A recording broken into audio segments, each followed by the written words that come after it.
Halo semuanya, welcome back hari ini di channel Mr. Fatin.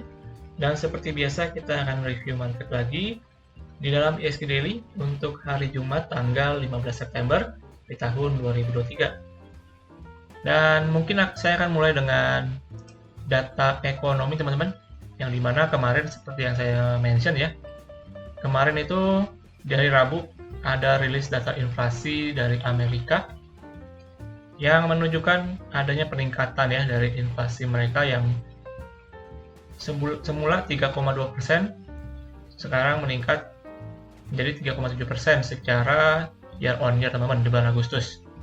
Jadi ini bisa dibilang belakangan ini ya, US juga kembali mengalami kenaikan inflasi seiring dengan kenaikan harga energi teman-teman, yang turut mendukung kenaikan inflasi di negara tersebut. Dan tentu ini juga akan berpengaruh nantinya kepada The Fed ya, yang di minggu depan teman-teman, tanggal 21 minggu depan di hari Kamis, mereka akan menentukan kebijakannya nih, apakah akan kembali menaikkan suku bunga atau akan masih tetap mempertahankan suku bunga di angka yang sekarang.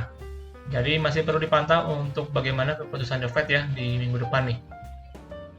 Dan kemudian kita masuk dalam indeks yang hari ini secara penutupan teman-teman bisa menguat ya, seperti yang kemarin saya mention, ada potensi bisa rebound, dan hari ini menguat 0,34% dengan penutupan di level 6.959. Secara sektoral hari ini yang mendorong penguatan dari indeks kita masih dari sektor energi yang cukup menguat ya, dan juga didukung dengan sektor basic material teman-teman, atau bahan baku, dan juga sektor transportasi yang kompak menguat hijau hari ini ya.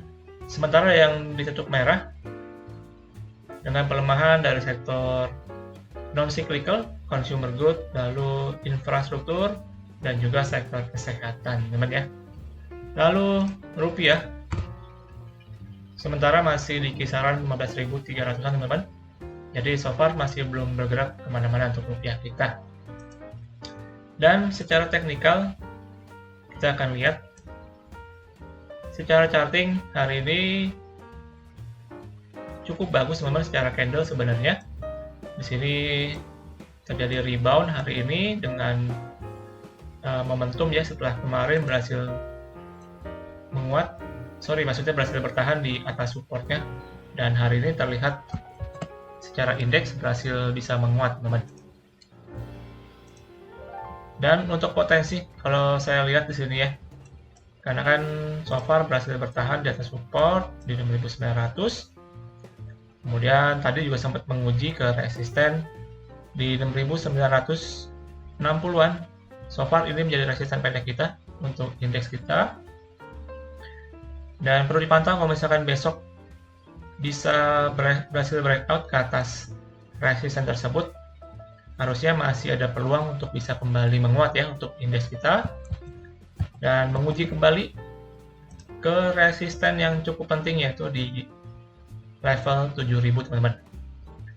Jadi perlu diperhatikan bagaimana untuk progres besok ya, karena so far memang pergerakannya masih dalam konsolidasi aja teman-teman.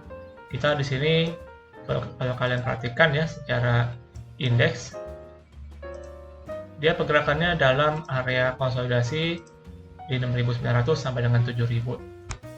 Jadi besok ada potensi penguatan lanjutan, dan kalau misalkan kuat harusnya bisa menguji ke level 7.000 ya sebagai resisten penting untuk indeks kita selama beberapa waktu ini ya teman-teman. Oke, kemudian selanjutnya kita masuk dalam pembahasan emiten. Nah, hari ini emiten yang akan kita bahas tidak lain tidak bukan yaitu dengan emiten Smartfren teman-teman. Yang kita tahu ini lagi cukup ramai dibicarakan belakangan waktu ini ya, terkait dengan rencana merger antara Smartfren dan juga XL Axiata.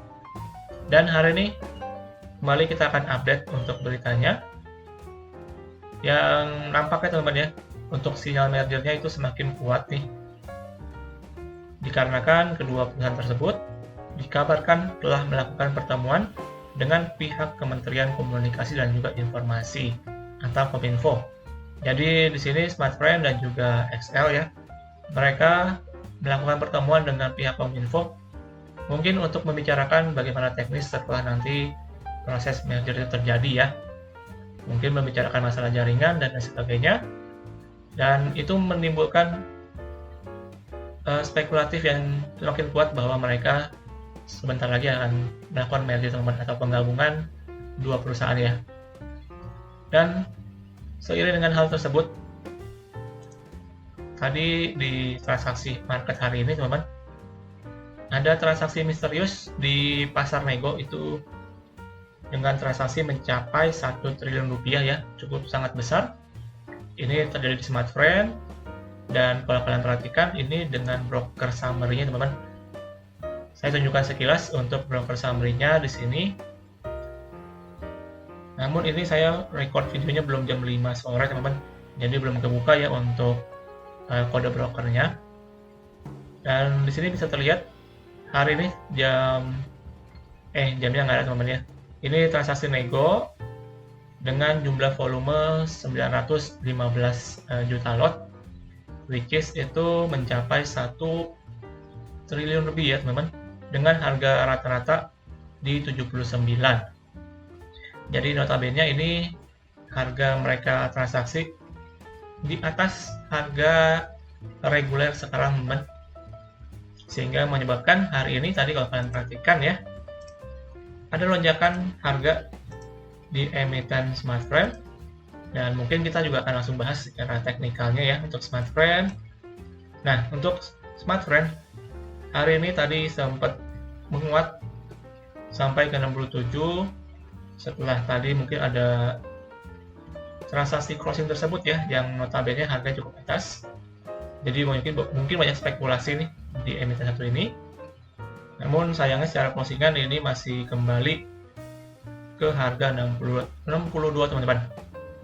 Namun di sini menariknya untuk Smartfren, mungkin kalian bisa perhatikan ya untuk support nih ada sementara di 60.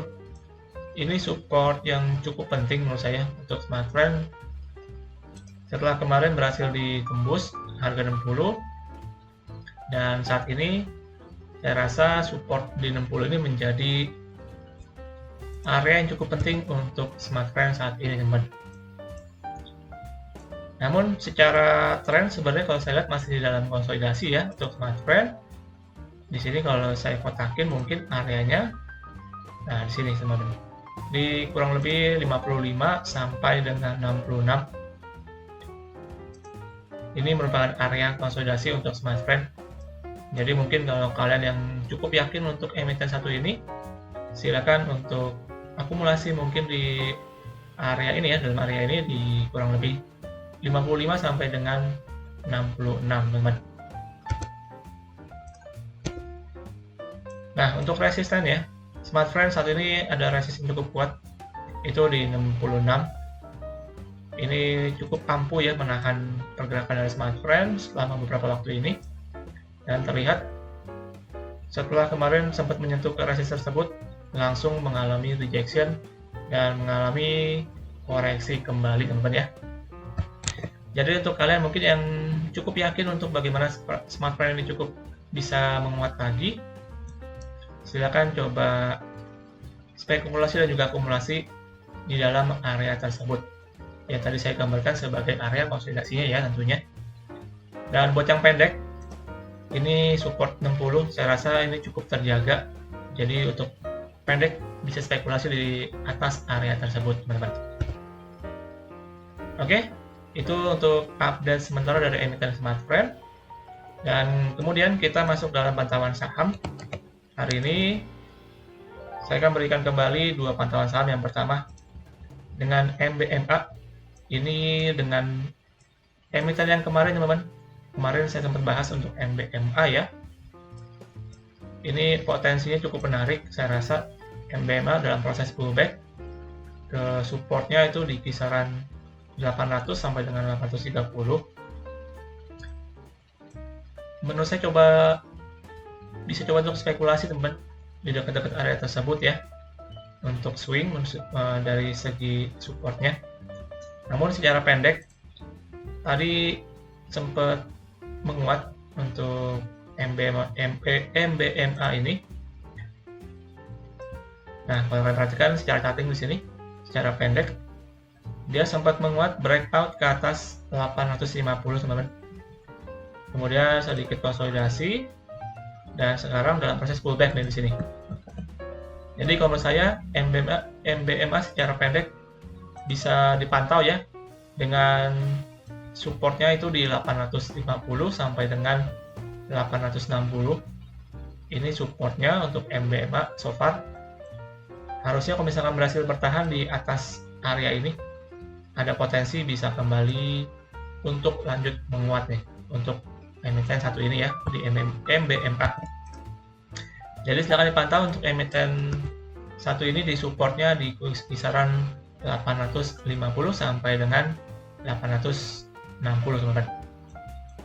Namun kalau misalkan mau lebih panjang, mungkin bisa nunggunya di kisaran 800-an ya untuk area swingnya. Oke, itu pantauan yang pertama, silahkan dipantau teman-teman. Kemudian yang kedua, dengan emiten Bluebird. Nah, Bluebird ini saya lihat ada potensi bisa kembali rebound sementara waktu ini teman-teman, setelah mengalami koreksi yang cukup lumayan dari 2400 sampai dengan di 1900 ya. Dan di sini di 1900 terlihat ada support untuk Bluebird teman-teman. Dan so far udah 4 hari ini berhasil bertahan. Jadi menurut saya ada potensi bisa mengalami rebound ya dalam jangka pendek ini. Nah, untuk areanya silakan dipantau teman-teman. Untuk areanya ini untuk Bluebird mungkin di 1900 sampai dengan 1950. Silakan dicoba untuk spekulasi untuk momentum kenaikan ya, untuk momentum rebound. Dan kalau misalkan Bluebird ini bisa berhasil break ke atas resist minornya nih di 1970, ini harusnya bisa lanjut rebound dan bisa menuju ke sekitar 2000-an teman. Jadi untuk pendek saya rasa cukup oke. Kalau misalkan kalian untuk transaksi scalping pendek ya, memanfaatkan momentum penguatan, bisa scalping mungkin bisa dapat sampai 2-3% untuk profitnya. Jadi silahkan dipantau juga untuk Bluebird. So far ada potensi menarik untuk bisa terjadi rebound menurut saya pribadi. Oke, jadi itu aja untuk pantauan kita di review market hari ini teman. Dan untuk market seperti yang tadi saya jelaskan di awal ya, masih ada potensi untuk bisa menguat apabila berhasil breakout ke atas 6.970 minimal, dan berpotensi bisa menguji kembali ke level 7.000 ya, kalau misalkan bisa breakout dari area yang tadi saya sebutkan. Oke, jadi silahkan dipantau untuk market juga. Dan berakhir untuk pembahasan kita di dalam ISG Daily untuk hari Jumat teman-teman ya, tanggal 15 September di tahun 2023. So, thank you untuk hari ini. Untuk teman-teman juga jangan lupa lakukan kembali analisa ulang untuk setiap analisa yang saya berikan, dan juga jangan lupa untuk subscribe, like, dan komen, serta share kepada teman-teman kalian. Dan kita akan berjumpa lagi untuk market selanjutnya. Salam trading.